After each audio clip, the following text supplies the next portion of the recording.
A lot of people with trauma really believe that there's something kind of broken about them. It's never what's wrong with us. It's always, well, what's happened? What have you been through? I wonder why that particular behaviour, coping mechanism, would have made sense back then. Who do we tell if the people that are the most important people around us, the ones that are supposed to keep us safe, are the ones that are actually causing the distress, the harm? Hello everybody, I'm Katrina Morton. I'm a sensorimotor psychotherapist. And today I'd like to talk to you about why can't we just get over things, move forward with our lives. But before I jump into that, if you're enjoying these videos, give us a like, subscribe to the channel, because it really honestly helps us get a message out there to loads more of you. A lot of my clients have been told by professionals, by friends and family members to just get over things. Can you not just let it go? You know, that was a long time ago. You need to be able to move forward with your life. The message that this gives somebody that's got trauma is that somehow they're not doing this. Other people can do this, but there's something wrong with them, that they're not trying hard enough, or there's just something not right with them. They're different. And, you know, a lot of people with trauma really believe that there's something kind of broken about them, that it will never get fixed. If they can't do this thing, apparently everybody else can do, and they make it sound quite simple, that they're going to be stuck in this place forever. The problem with trauma is it robs us of being in the present moment. The traumatic memory, the traumatic experience, whether that's a one-off event or whether or not it's a consistent, continual thing that's happened to us that gives us developmental trauma, it sears itself in our brain and it impacts our nervous system. And because it doesn't age, traumatic memories don't age. Every time they come up, they look as bright, they feel exactly how they felt back then. And it's like we get transported from here into the past with the body sensations, the memories, the emotions. And it's almost impossible to just, okay, push that to one side, because it will keep going off in our amygdala and this thing will keep playing itself out.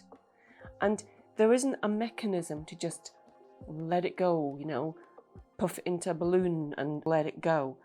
Trauma doesn't work like that, unfortunately.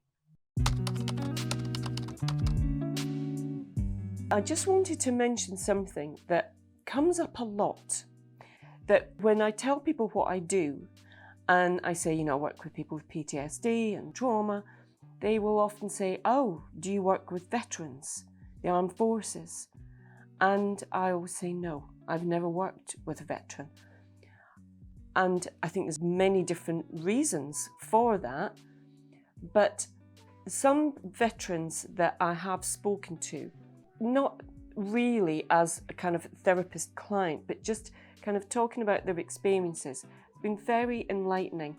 It's often only in later life that the impacts that things have had on them start to kind of show up, or they just can't get past them. There's certain things that just keep coming up. And what happens when people join the armed forces is they are trained to work as a unit, as a team, as a tribe. They train together, they have to have each other's backs. There's that absolute sense of unity because everybody depends on each other. And so everything they go through together as a community. And there's a huge sense of belonging, whatever regiment or group people are in, that's their tribe, their family, their unit. And they get each other through things. And the training is designed exactly for that, so that by working as a team, they can endure things, they can get through things that as individuals, they wouldn't be able to. It would take them down. They haven't got that sense of support.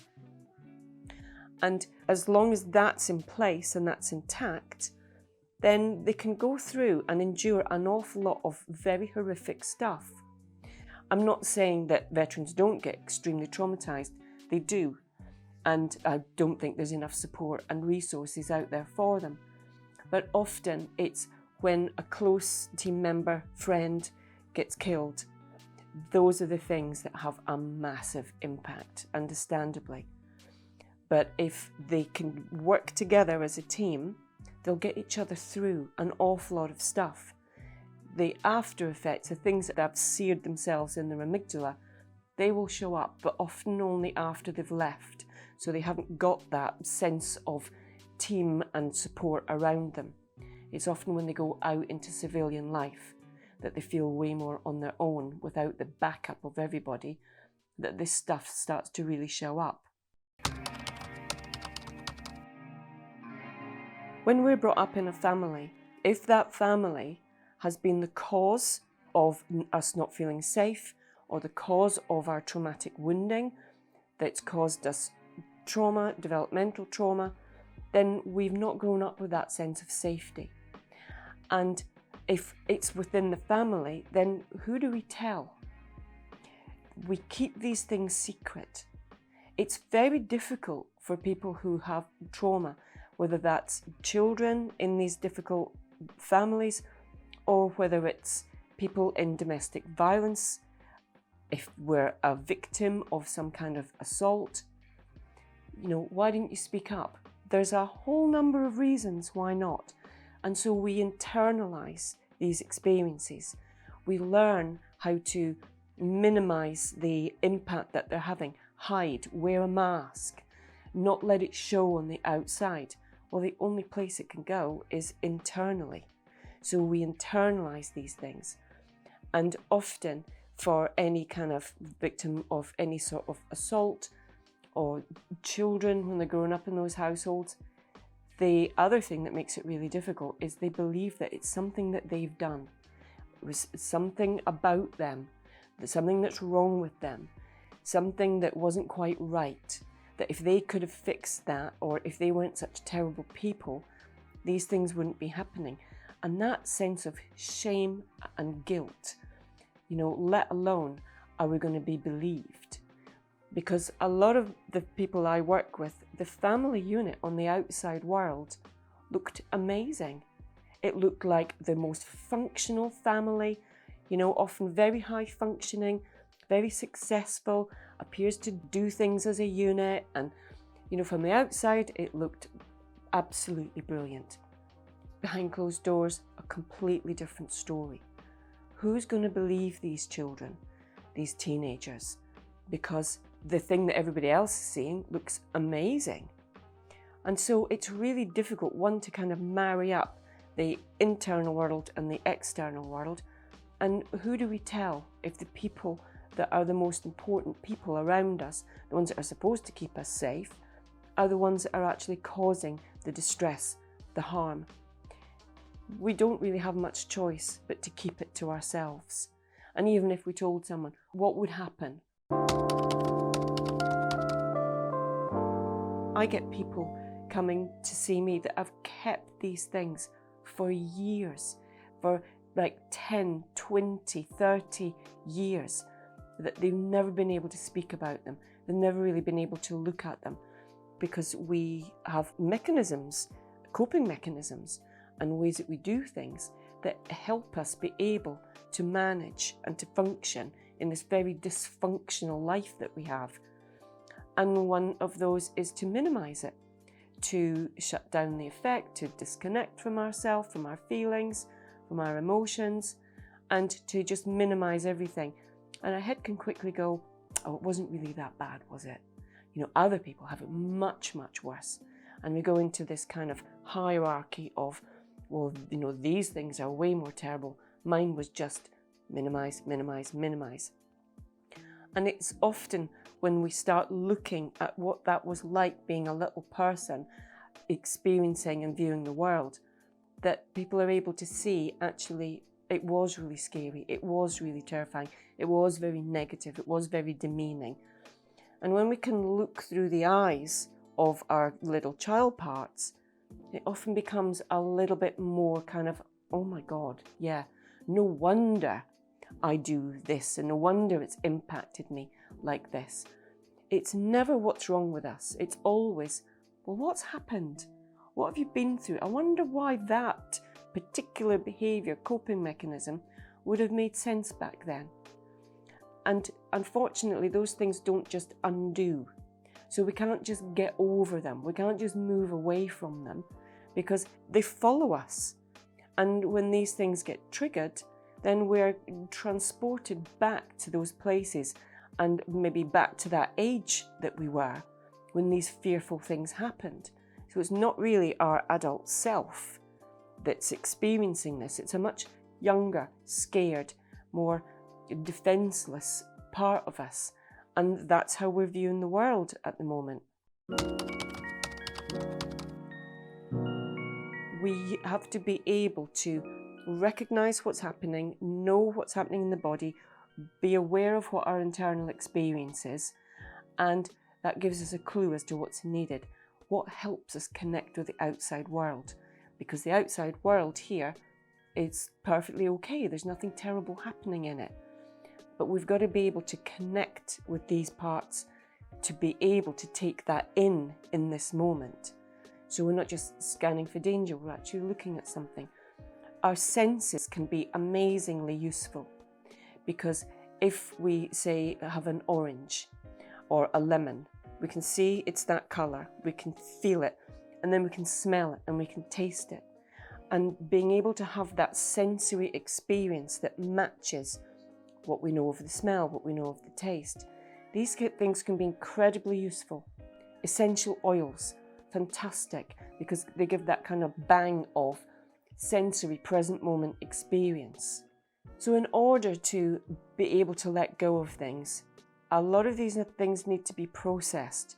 We need to be able to process what happens to us so it stops, keep getting triggering and transporting us back to that awful place.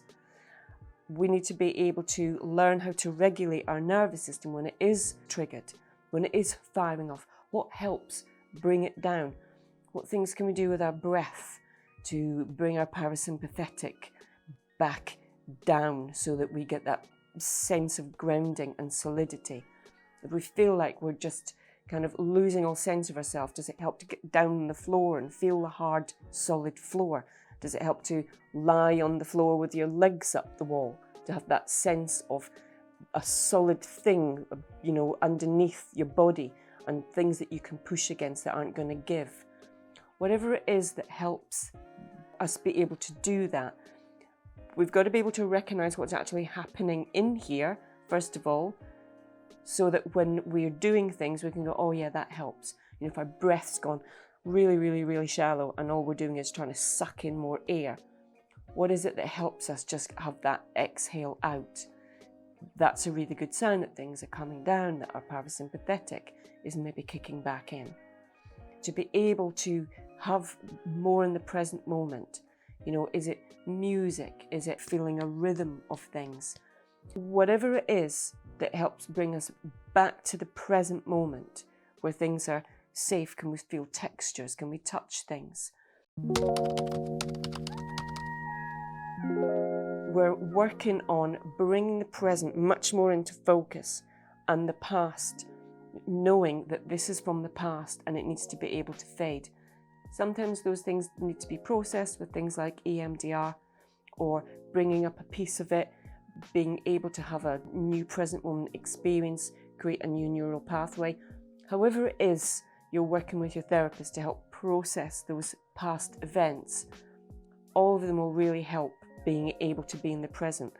That's when we can let things go, and they literally will fade in time.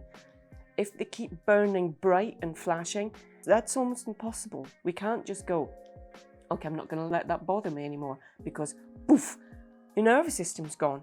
And it might be your fight, flight or freeze that comes on. There's no way of just managing that, making it stop. But we can process the trauma, we can learn what's actually happening within us, and we can learn how to regulate it and get ourselves back down so that we can breathe, things come a bit clearer into focus. However it is it affects you, it's good to be able to know what to look for. Am I triggered? Do things look strange? Do I feel like I'm not really here?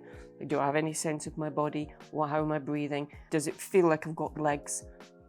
It affects people in different ways, but understanding that and knowing, you can have a little checklist. Check through, you know, do things look blurry? Have the colours gone from things? Are my senses turned down? If the answer is yes, then you can also have another set of tools that you can learn, that you can try to help regulate. It gives you a huge sense of control because, you know, we lose control. It's like our nervous system's being taken over. When we know that there's things we can do, just that in itself is hugely comforting. No, I'm triggered, but I can get myself back down. I can manage myself, bring the present back more into focus. So I hope that helps you get some understanding of why it can be so hard to let go and to get over things. If you've enjoyed this video, give us a like, subscribe to our channel, and I look forward to seeing you again very soon. Bye.